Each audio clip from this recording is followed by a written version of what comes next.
여러분 안녕하십니까? 오늘은 전주 예수병원과 원광대병원 전공의 선생님들이 위한 내시경 디스크립션 엑서사이즈를 하겠습니다. 반갑습니다.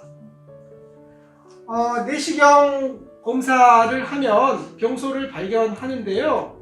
병소를 디스크립션 할 수 있어야 됩니다.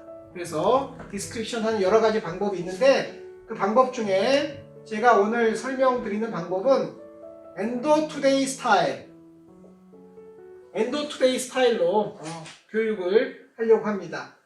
내시경 소견이 발견되면 먼저 위치, 크기,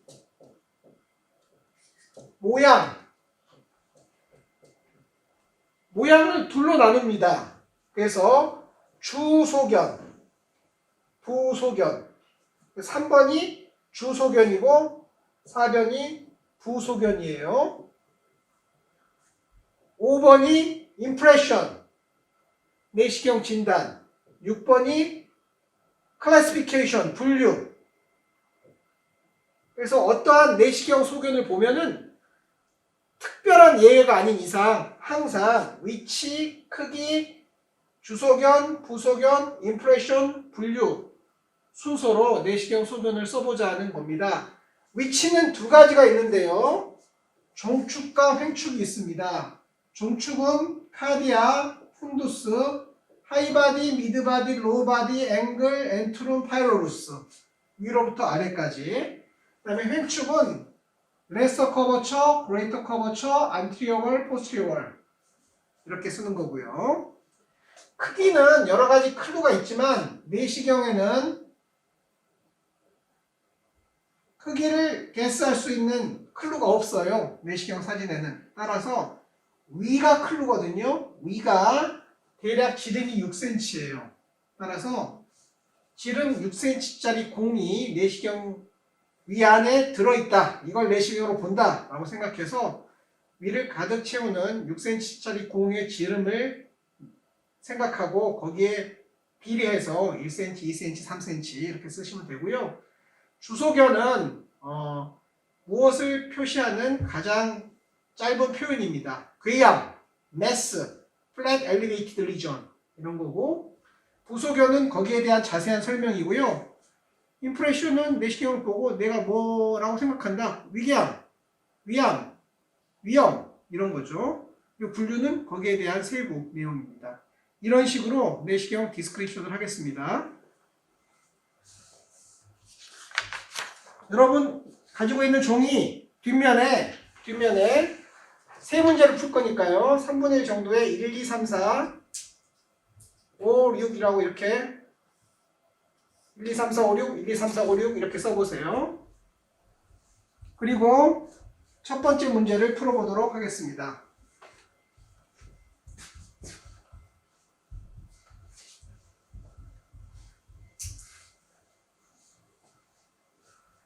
첫 번째 문제입니다. 이 사진을 보시고 소견을 디스크라이브 해보시기 바랍니다. 이 모니터가 약간 흐리니까 가까운 데 있는 선명한 모니터를 보셔도 됩니다. 틀려도 좋습니다. 위치는 무엇인지, 크기는 무엇인지, 주소견, 부소견 써보시면 되겠습니다. 가까운 모니터를 보고 하시는 게 더 좋을 수도 있습니다.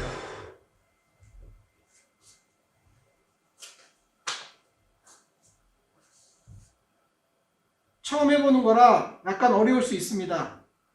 그러나 일단 막 쓰는 거죠. 아무렇게나 막 써보십시오. 정확히 옳은 표현만 써야 되겠다 생각하지 마시고 생각나는 것을 그냥 적당히 써보시면 됩니다.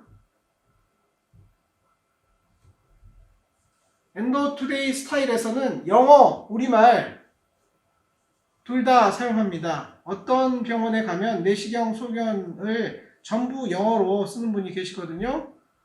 근데 문제는 내가 영어를 잘 못해요. 그래서 뭘 표현하려고 해도 잘 표현하기 어렵습니다. 영어를 조금 잘하시는 분들도 영어로 표현을 하면 보통 이 어색한 영어로 표현을 하세요. 우리나라에서 영어 잘한다고 말하고 다니는 사람들도 일상 영어를 잘하는 거지 의학 영어를 잘하시는 분은 거의 없거든요. 미국 의과대학에서 교육을 받고 오신 분은 없습니다. 미국 유치원에서 열심히 놀다 오신 분은 계셔도요. 따라서 꼭 영어로 하려고 하지 마시고 우리말과 영어를 마음대로 적당히 섞어서 우리가 표현을 잘하는 거에 집중하시면 좋을 것 같습니다. 선생님께서 어떻게 보셨는지 선생님의 생각을 있는 그대로 쓴 그대로 한번 말씀해 보세요. 좌측 앵글 쪽에 안테리어 월 가까이에 위치해 있는 약 1cm 크기의 디프레스드 메저닝 관찰이 있고 엣지는 샤프하고 주변으로 마진이 엘리베이티드 되어 있고 그래서 임프레션은 얼서라고 생각했고요. 그것에 대한 분류는 지금 액티브 스테이지 생각이 듭니다. 네, 좋습니다. 처음 하시는 분들 중에 이렇게 잘하시는 분은 처음 봤습니다. 내시경 디스크립션을 어디서 좀 배우셨습니까? 교수님 강의를 조금 엔도투데이 독학을 좀 하고 계셨습니까? 네. 예, 감사합니다. 좋습니다. 위치는 위각의 전벽 쪽 맞고요. 크기는 1cm 정도 좋습니다. 주소견은 디프레스드 리전 하면은 괴양도 디프레스드 리전, 이로전도 디프레스드 리전, 괴양형 암도 디프레스드 리전 다 그렇지 않습니까? 뭔가 좀 약간 줄여주시는 게 좋아요. 여기서는 괴양이 좋겠습니다. 괴양 삼수변의 뒷자.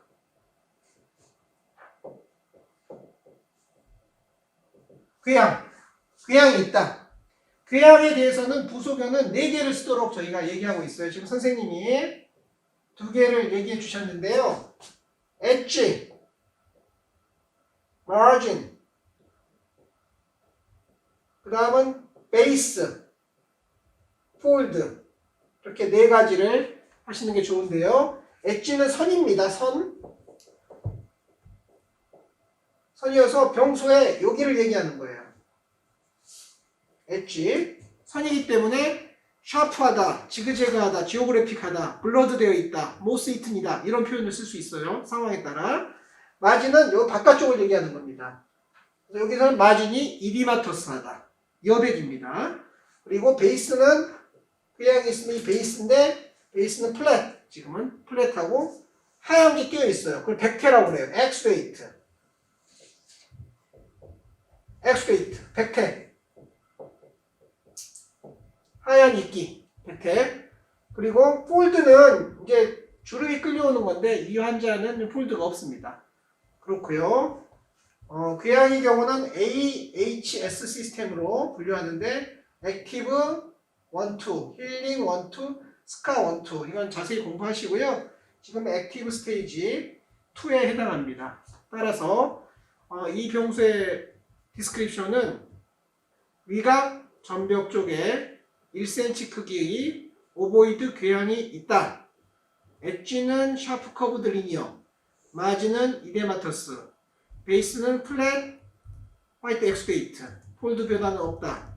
임프레션은 비나인 게스트릭 얼서, 분류는 A2. 질문 있습니까? 질문 없으시면 다음 문제로 넘어가겠습니다. 다음 문제.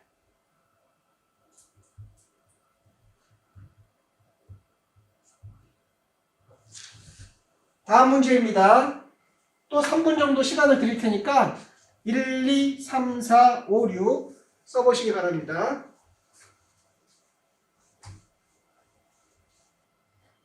디스크립션 엑서사이즈 퀴즈는 엔도투데이에 13회 퀴즈까지 준비되어 있습니다. 퀴즈 하나에 7문제가 있거든요. 따라서 91문제가 준비되어 있고요. 오늘까지 포함해서 대략 100문제 정도 풀어보면 내시경, 소견, 기본은 배울 수가 있습니다. 퀴즈 13회까지 모두 풀어볼 것을 권하고요. 풀고 본인의 해설을 저에게 보내주시면 제가 읽을 거리, 정답과 읽을 거리를 보내드리고 있습니다. 내시경은 코로나 시대에 배우기 제일 좋은 검사입니다. 내시경은 1대1 핸즈온 트레이닝으로 배워야 되거든요. 그래서 코로나 시대에는 다 같이 모여서 수십 명이 공부하는 게 아니고 2명이서, 3명이서 개인 교습 스타일로 배울 수 있기 때문에 코로나 시대야말로 내시경 배우기에 최적의 기회다 라고 생각하고, 저도 최근 들어서 매일매일 내시경 핸즈온 교육, 1대1 교육, 1대2 교육, 2대4 교육, 소규모 교육을 하고 있습니다. 정부 방침에 따라서 교육생의 맥시멈 숫자는 4명입니다. 4명 이상 교육하고 있지 않습니다. 물론 밥을 먹는 게 아니기 때문에 50명까지는 괜찮지 않냐 이런 얘기도 있지만 그래도 4명까지만 하고 있습니다. 원래 한 명의 선생이 가르칠 수 있는 맥시멈 숫자가 4명입니다. 코로나 시대 이전에도 그랬습니다. 대강서 보셨습니까?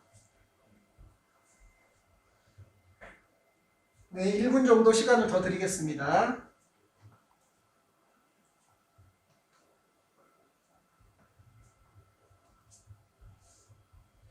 여기 화면이 약간 어둡기 때문에 컴퓨터 화면, 제 엔도투데이 내시경 배우기 초심자 교실에 사진이 있거든요. 그걸 보시면서 하셔도 좋습니다.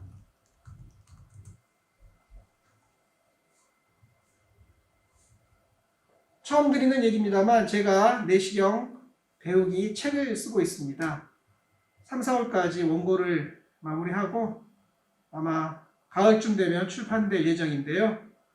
내시경 배우기라는 아주 스페시픽한 분야에 대한 책이기 때문에 다른 내시경 교과서하고는 사뭇 다를 걸로 생각이 되는데요.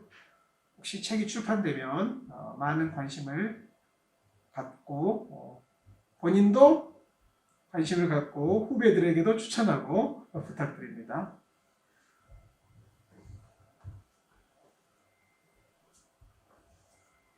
좋습니다. 그러면 일단 어떻게 보셨는지 디스크립션을 해주시기 바랍니다. 사이즈는 펀듀스 아스테리오 왼쪽에 60가량 사이즈의 얼서가 보이고요. 일레귤러한 마진이 하이퍼링하고 엘리베이티드 된 마진이 약간 옐로우시한 엑슈데이트가 보이는 AGC로 보이는 병면이고요. 클래시피케이션은 정확하진 않지만 공원 네, 좋습니다. 99점. 네, 아주 잘하셨습니다. 하나씩 설명드리면 왜 99점이냐? 어디서 1점이 깎였냐? 위치입니다. 지금 이쪽 부위가 G정션이거든요. 여기 G정션보다 이쪽에 주로 병이 있습니다.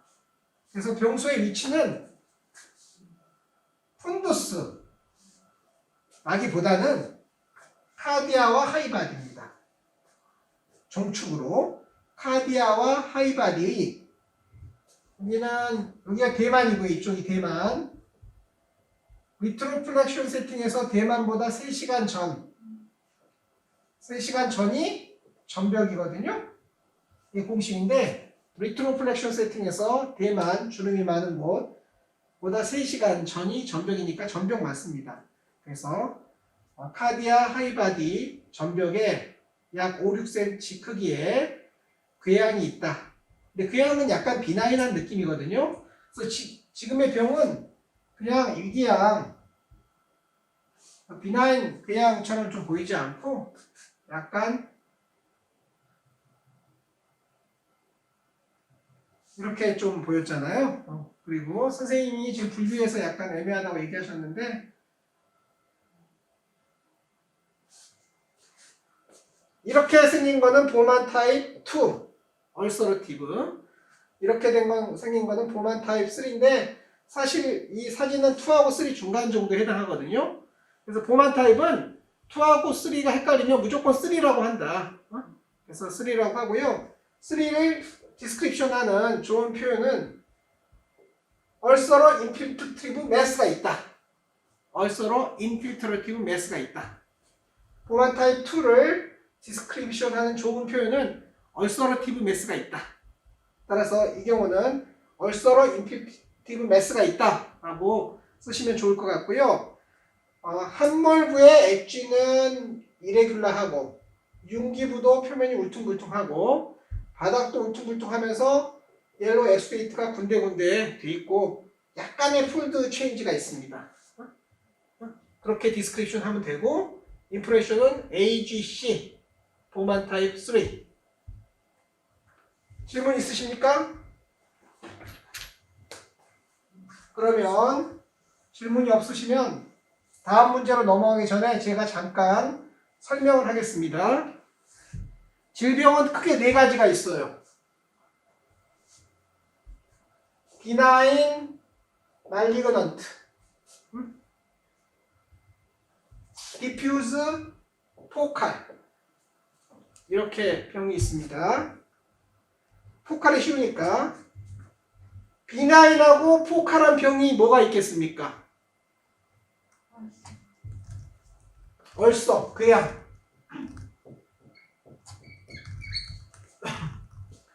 말리그넌트하고 포칼한 병이 뭐가 있겠습니까? EGC, AGC 대부분의 EGC, AGC. 비나인하고 디퓨즈한 병이 뭐 있겠습니까? 위염, 가스트라이티스. 말리그넌트하고 디퓨즈한 병이 뭐 있겠습니까? 보만 타입 4 그리고 일부분의 림포마. 그래서 보만 타입 4 일부분의 림포마 이렇게 되는 거거든요. 그러면 다음 문제는 저랑 함께 잠깐 보겠습니다.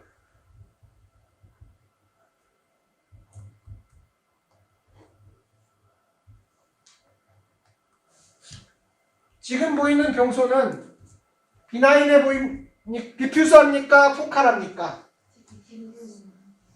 곧 돌아가실 것 같습니까? 오래 사실 것 같습니까? 그럼 디퓨즈하고 비나인. 그러면 일단 카테고리는 위험의 카테고리고요. 위험 중에 무엇인 것 같습니까? 그렇죠. 인테스티널 메타플라지아가 현저하니까 뻐꾸기는 뻐꾹하고 울거든요. 아트로피가 심하면 아트로픽 가스트라이티스. 인테스티널 메타플라지아가 심하면 메타플라스틱 가스트라이티스. 위험은 자기 이름을 부르면서 옵니다. 비유가 심하면 비유성 위험. 그렇죠? 그러면 세 번째 문제는 금방 했고 넘어갑니다. 다음 네 번째 문제 하겠습니다. 오늘 네 문제를 풀 건데 마지막 문제입니다.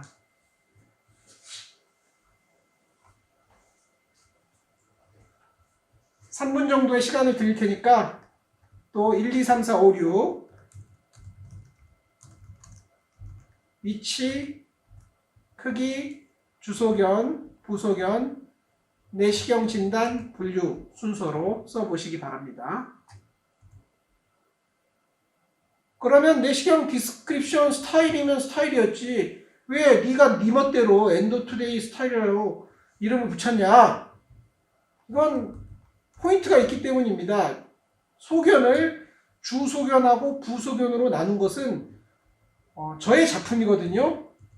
따라서 보통은 위치, 크기, 소견, 진단, 분류 5개 꼭지로 내시경 소견을 기술하는데요. 엔도투데이 스타일에서는 소견을 주소견, 부소견으로 나누는 거죠. 그 주소견이 무엇이냐, 가장 핵심 포인트가 무엇이냐를 강조하기 위해서 엔도투데이 스타일로 만들었고요. 따라서 항상 6꼭지로 내시경 소견을 기술하시기 바랍니다. 그럼 선생님께서 소견을 얘기해 주십시오. 미드바디 그레이터 커베이터 위치에 약 8cm 크기의 리니어 일수데이트 소견을 보는 병변이 관찰이 됩니다. 엣지는 샤프하고 마진은 이나마토스합니다. 임프레션은 EGC로 보이고 분류는 2C 아니면 3 정도로 보입니다. 이 병소를 얘기하신 거였습니까? 네. 네, 좋습니다. 잘하셨는데 사실은 병소가 이 하얀 부위로 국한된 게 아니고요. 좀 더 넓게 보셔야 됩니다. 왜냐면 이 하얗게 이렇게 들어간 부위는 보통은 저희는 의뢰받는 환자가 많기 때문에 의뢰 전에 전 병원에서 조직 검사한 흔적인 경우가 많습니다. 나머지는 다 거의 정확하게 잘 기술하셨는데요. 위치는 학파에 따라 좀 다릅니다. 위 각 아래쪽을 엔트룸이라고 하는데요. 아래를 이렇게 할 거냐 이렇게 할 거냐에 따라서 엔트룸을 다소 좁게 해석하는 병원도 있고요. 엔트룸을 다소 넓게 해석하는 병원도 있거든요. 저는 넓게 해석하는 것을 추천합니다. 따라서 지금 병수의 위치는 여기쯤인데요. 왜냐하면 위에 주름이 있는 데까지를 바디로 보고요. 주름이 끝나는 부위를 엔트룸이라고 보면 지금 주름이 없거든요. 따라서 엔트룸이고요. 여기는 프락시말 엔트룸, 좀 뒤쪽은 미드 엔트룸, 좀 뒤쪽은 디스탈 엔트룸, 여기에 아주 가까운 부분은 프리파이노릭 엔트룸. 그냥 제가 붙인 이름입니다. 이렇게 쓰시면 무난합니다. 그래서 프락시말 엔트룸 그레이터 커버처에 이렇게 디스크립션 하기 바라고요. 병원에 따라서는 프락시말 엔트룸을 하지 않고 로우바디라고 할 수도 있거든요. 이렇게 선생님 말씀하신 게 틀린 건 아닙니다. 학파에 따라 다르다. 어느 선생한테 배웠냐에 따라 다르다는 얘기입니다. 1cm 크기의 함몰형 병소가 있고요. 엣지는 블러드 되어 있으나 약간 지그재그로 보이고, 마진은 별다른 변화가 없고요. 베이스는 플랫한데 가까이서 보면 좀 하이퍼레닉합니다. 하이퍼레닉하고 중앙에 아마도 조직 검사에 의한 것으로 생각되는 좀 더 깊은 리니어한 디프레션이 있고요. 그리고 폴드는 양쪽에서 좀 끌려오고 있습니다. 특히 이쪽에서 끌려온 폴드는 명료하고 끊어졌거든요. 그래서 폴드가 어브럽트 커팅을 보이는 폴드. 말리그넌트 폴드, 암에서 보이는 폴드는 크게 네 가지가 있다고 하는데요. 커팅, 래피드 테이퍼링, 인터럽션이라고 불러요. 커팅, 그 다음에 클러빙, 퓨전, 클러빙, 퓨전, 댐포메이션, 3개 이상의 폴드가 모인 댐포메이션 이렇게 부르고요. 이거는 아마도 뮤코잘 캔서에서 생기는 변화일 거다. 클러빙하고 퓨전은 서브 뮤코잘 캔서, 좀 더 깊었을 때 보이는 소견이다. 댐포메이션은 프로포머슬 인베이전이 있을 때 보이는 소견이다라고 하는 건데, 지금 이 환자는 이 커팅이 명확하게 잘 보이는 소견입니다. 그래서 EGC 타입 2C로 하면 되겠습니다. 지금까지 내시경 디스크립션 엑서사이즈 기본 문제 4개를 저랑 함께 풀어보셨는데요. 질문 없으십니까? 세 분 모두 한 가지씩이라도 질문을 해보세요. 네. 아무거나 요거와 관련된 거 아니더라도. 예를 들어 저 클래시피케이션이 만약에 EGC나 AGC 이런 것들이 아니고 만약에 그냥 비나인일 때는 따로 클래시피케이션을 어떻게 하는지 예를 들어 아토피 가스트라이티스면 뭐 오픈형인지 뭐 이런 거나 네. 질병에 따라서 클래시피케이션이 있는 것도 있고 없는 것도 있고요. 그래서 대부분은 있거든요. 그래서 있는 걸 하시면 되고요. 예를 들면 아트로픽 게스트라이티스 같으면 기무라 다케모토 클래시피케이션 오픈형, 클로즈형 이렇게 쓰시면 좋은데요. 또 메타플라지아가 심한 메타플라스틱 가스트라이티스는 딱히 또 그런 것도 없거든요. 그럴 때는 메타플라스틱 가스트라이티스만 쓰기도 하고요. 그래서 클래시피케이션이 있으면 쓴다, 없으면 안 쓴다. 그런데 대부분 중요한 병은 있습니다. 그래서 이해가 됐을 거로 생각되고, 또 질문 하나 해보시죠. 네, 제가 방금 인프레션을 2C 아니면 EGC 2C 아니면 3라고 했는데 사실 초심자로서 그 구분이 쉽지가 않습니다. 네, 2C하고 3의 구분은 초심자에서 쉬운 게 아니고 내시경 30년 하고 있는 저도 어렵고요. 어차피 기준도 명확하지 않거든요. 그래서 제법 깊게 들어갔으면 3, 살짝 들어갔으면 2C 하시면 되고요. 이 정도는 2C로 쓰고 있습니다. 네. 객관적인 기준은 없다. 자꾸 서양 사람들이 일본 사람들한테 물어봐서 몇 미리 이상이 깊은 경우는 3로 해야 되느냐 자꾸 물어본 적이 있는데요. 그래서 일본인들이 그거를 답을 안 하고 사진 몇 장 보여주고 이런 거는 2C고 이런 거 3다 얘기를 했거든요. 그래도 계속 물어보는 거예요. 도대체 몇 미리 차이냐? 그래서 아무렇게나 2mm 했어. 2mm. 그래서 2mm보다 깊으면 괴약, 그렇지 않으면 이제 2C라고 일본 사람 중에 몇 명이 얘기했는데, 그래서 그걸 파리 분류라고 하는데요. 무시하시기 바랍니다. 객관화할 수 없는 걸 서양인들이 동양인에게 객관화해달라고 강요를 한 제국주의적인 그런 잘못된 클래시피케이션이 파리스 클래시피케이션이거든요. 무시하시고요. 사진 보고 남들이 2C라고 하는 건 2C, 3라고 하는 건 3로 하면 됩니다. 객관화할 수 없는 것도 많습니다.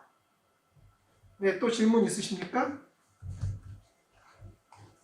그 교수님 강의 내용에 보만 타입 4가 진단하기 어렵다는 내용을 이렇게 써놓으셨는데, 솔직히 이제 처음 이직하는 입장으로서는 그거 보고 나서 겁이 많이 나더라고요. 폴드가 두꺼워지면 그 보만 타입 4일 수도 있다라고 이렇게 기술이 되어 있는데, 어떻게 좀 보안 타입 4를 좀 더 쉽게 감별할 수 있는 방법이나 노하우가 있으실까요? 네, 보만 타입 4를 쉽게 진단할 수 있는 방법이나 노하우는 없습니다.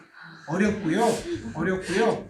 그러나 약간의 팁은 있는데, 우리 조기암 10개 발견하는 것보다 보만 타입 4 하나 놓치지 않는 게 중요하거든요. 그래서 위내시경 검사를 하면 일단 디퓨즈한 보만 타입 4는 없는지를 확인하고 그 다음 포칼 리더는 본다라는 생각을 하시면 대부분 알 수가 있고요. 숲을 보고 나무를 보지 못하는 경우도 있고, 나무를 보고 숲을 보지 못하는 경우가 있거든요. 너무 작은 병수만 찾으려고 하면은 오히려 위 전체를 차지하는 보만 타입 4를 놓칠 수가 있습니다. 물론 특징은 있죠. 주름은 두꺼워져 있고 주름과 주름 사이의 골짜기는 얕아져 있고 가까워져 있으면서 일부 폴드와 폴드는 서로 뭉치고 표면은 모자이크 패턴을 보이고 공기를 넣으면 잘 펴지지 않는다. 소견은 있는데 그건 실제 환자에서 그런 소견이 다 보이는 것도 아니고요. 일부 환자에서는 어떤 소견은 보이고 어떤 소견은 안 보이기도 하거든요. 사진 많이 보고 조금이라도 이상하면 딱딱하거나 폴드가 두꺼워진 느낌이 나면 보만 타입 4 아닌가 생각하시고 환자를 잡고 있지 마시고 의뢰하시면 됩니다. 의뢰받는 입장에서도 무척 어렵기는 마찬가지지만, 의뢰받는 입장에서는 보만 타입 4로 의뢰되면 일단 무지막지하게 많은 조직 검사를 할 거고, 그리고 위를 빵빵하게 불려서 CT를 찍어볼 거고, 영 안 되면 수술이라고 또 해서 확인하거든요. 일단 첫 내시경 하신 분이 미스해버리면 그 다음 방법이 없는 거죠. 그래서 보만 타입 4는 High Index of Suspicion, 조금이라도 의심되면 확인한다. 이러한 전략을 갖는 게 좋겠습니다. 더 질문이 많을 것으로 생각이 되지만 또 손이 근질근질 하거든요. 핸즈온을 해야 됩니다. 그래서 이것으로 디스크립션 엑서사이즈를 마치고 5분 쉬었다가 저쪽 연습실에서 핸즈온 트레이닝을 하겠습니다. 네, 감사합니다.